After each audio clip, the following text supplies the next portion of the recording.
58, 59, 60.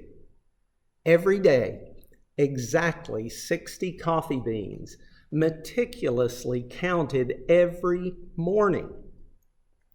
Oh yes, it's a strange habit I picked up from Beethoven, but nonetheless helps me connect and remember an event that forever changed my life. Remembering can be somewhat regretful. We all have regrets about something, and I can scarcely blame myself, but oh, how I regret not having taken down more extensive notes than I did. It was such a life-changing encounter, but as a lad of 15 years old, I was so self-possessed. It's amazing I gave regard to any details. I was in a large city for the first time, away from my small-town home. Yet it's ironic that after all these years, I have a perfect recall of everything that I'm telling you. The journey was slow because of snow-covered roads from Weimar to Vienna. But Vienna, musical, magical Vienna. It was March 1827, and my piano and composition instructor, Johann Hummel, had heard the news that his old friend and his musical rival was dying. Hummel wanted to introduce me to his friend. Looking back all these years later, I believe Hummel saw something in me. He wanted me to be inspired through even just a few minutes spent in the company of greatness. We were received warmly on the 8th day of March, and we stayed for hours that day. Beethoven was unshaven. His thick, half-gray hair fell in disorder over his temples, and that's how everyone knew him, with all of that hair. I remember he embraced Hummel, and Beethoven was really glad to see him. And then that moment came.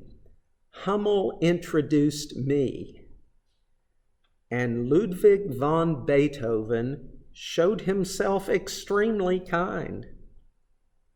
I was invited to sit opposite from him at the window. In order for him to carry on a conversation, thick sheets of writing paper and lead pencils lay near him at all times. How painful it must have been for this animated, easily impatient man to be obliged to wait for every answer, to make a pause in every moment of conversation. He always followed the hand of the writer with hungry eyes and comprehended what was written at a glance instead of reading it. He asked about my studies, and he encouraged me greatly. And despite his reputation for being incredibly demanding and difficult to deal with, he did have an encouraging side to his personality. Amazingly, I am grateful this side of Beethoven was displayed to me, and actually to other younger, aspiring musicians as well. For example, I learned that in the summer of 1812, during a particularly trying time in Beethoven's life, there was a young girl, only known as Emily, who played the piano. She embroidered a pocketbook and sent it to Beethoven as a gift with an admiring note. Although he did not know her, Beethoven sent a letter of reply. My dear, kind Emily, My reply to your letter to me is late in arriving. A great amount of persistent illness may serve to excuse me. The fact that I am here for the recovery of my health proves the truth of my excuse. Your pocketbook will be treasured, but of that I am still far from deserving. I want you to persevere, Emily. Do not only practice your art, but endeavor also to fathom its inner meanings. Your art deserves this effort. If, my dear Emily, you should ever desire to have anything, do not hesitate to write to me. The true artist has no pride. The true artist has a vague awareness of how far he is from reaching the goal, and while others may perhaps admire him, he laments that he has not yet reached the point to which his better genius only lights the way for him like a distant sun. Look upon me as your friend and the friend of your family, Ludwig von Beethoven. Other letters of Beethoven reveal his struggle with deafness. Going back 10 years further to the fall of 1802, Beethoven distanced himself from Vienna to the secluded town of Heiligenstadt. This letter, known as the Heiligenstadt Testament, was never mailed to his brothers, but thankfully was later discovered in Beethoven's personal papers after he died. Through this writing, Beethoven comes to terms with his deafness. My heart and soul have been full of the tender feeling of goodwill, and I was ever inclined to accomplish great things. But to think that for 6 years now I have been hopelessly afflicted, yet finally compelled to face the prospect of a lasting malady. I was soon compelled to withdraw myself to live alone. If at times I tried to forget all this, oh, how harshly was I flung back by the doubly sad experience of my bad hearing. It was impossible for me to say to people, "Speak louder, shout, for I am deaf." How could I possibly admit an infirmity in the one sense which ought to be more perfect in me than in others, a sense which I once possessed to the highest perfection, a perfection that few in my profession enjoy or have ever enjoyed? Therefore, forgive me when you see me draw back when I would have gladly mingled with you. My misfortune is doubly painful to me because I am bound to be misunderstood. I cannot mix with society only as much as truly necessity demands. What a humiliation for me when someone standing next to me heard a flute in the distance and I heard nothing. Or someone heard a shepherd singing again and I heard nothing. Such incidents drove me almost to despair. A little more of that and I would have ended my life. It was only my art that held me back. It seemed to me impossible to leave the world until I had brought forth all that I felt that was within me. So I endured this wretched existence.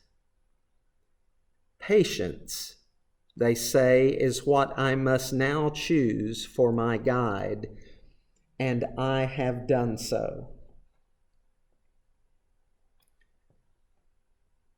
What resoluteness to say, "and I have done so." What extreme determination Beethoven gave to the world. Do you understand the length of time involved in Beethoven's display of this extraordinary resoluteness and determination? I met him as a 15-year-old in 1827. He wrote the Heiligenstadt Testament in 1802, and that letter of 1802 begins with, "But to think that for 6 years now," so from 1796 until 1827, he composed the most progressive, soundscape expanding music that the world has ever known. He was a person of remarkable contrast. Some might even say his contrasts were as night and day. But Psalm 30, verse 5, says, "Weeping may endure for a night, but joy comes in the morning." Indeed, his dark night of the soul was long to be endured. I think of the piano sonata, often referred to as the Moonlight Sonata, as a parable of Beethoven's life. There is that one-note melody that just stays there, maybe longing to move, but it comes back and tries again. And all that melody is placed above triplet figures in C sharp minor.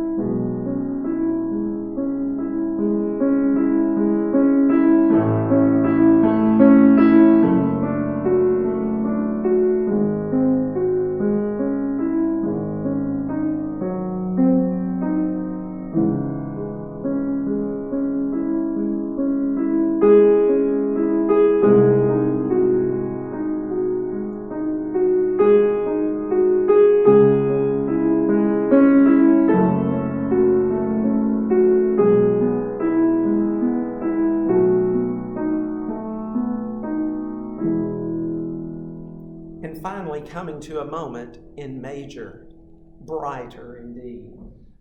But of course, that section ends with such a long moment back to C sharp minor.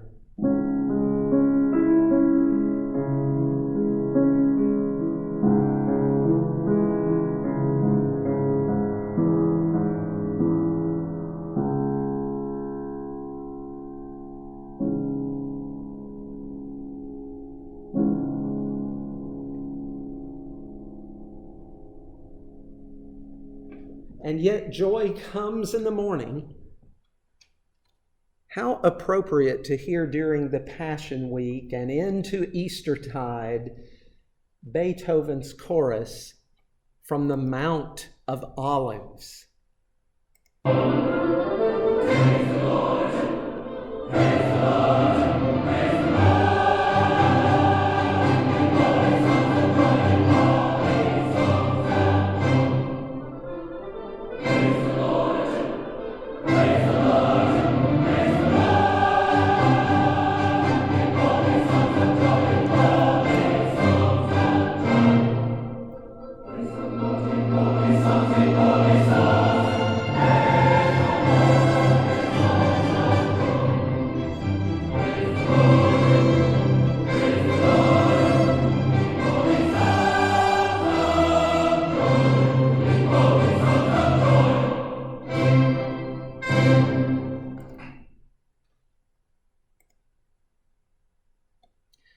I'm Gerald Chafin. You've been listening to a sketch of the experiences of Ferdinand Hiller, who met Beethoven in March 1827 as a 15-year-old, and who finally, 45 years later, chronicled his amazing experience. Throughout his life, the otherwise open and gregarious Hiller virtually never spoke about his private life or what he secretly held dear. But I have to tell you, there's much more to Hiller's story, and it's absolutely fascinating. Thanks to his son Paul, an auction at Sotheby's in 1994, and a rather unusual event a year later in Arizona, we know, beyond counting 60 coffee beans every day, what Ferdinand Hiller truly held dear. Here's the account. The surgery team gathered in the medical center at the University of Arizona in Tucson. Also present were a forensic anthropologist, a medical examiner, as well as a film crew from the BBC for documentation. Contract signed and the notary's seal affixed, it was time to turn to the locket that held the hair. Two individuals dressed in green surgical scrubs, wearing masks and gloves, worked at a sterile table. After the measurements of the locket were taken and called out, a scalpel was ready to go inside. Housed in a dark wood oval frame, the coil of fine brown and gray hair, which Beethoven was so known for, was sealed between two pieces of glass. The surgeon said, "And now I'm slicing through the last of the glue that holds the paper backing. I'll pull the backing away now. And let's see, there's another layer of paper with writing on it." Well, on the brittle paper that was sealed to the flat back of the frame, Paul Hiller had written the following and added his signature. These strands of hair, this hair was cut from Beethoven's corpse by my father, Ferdinand Hiller, on the day after Ludwig von Beethoven's death, that is, on 27 March 1827, and was given to me on May 1st, 1883.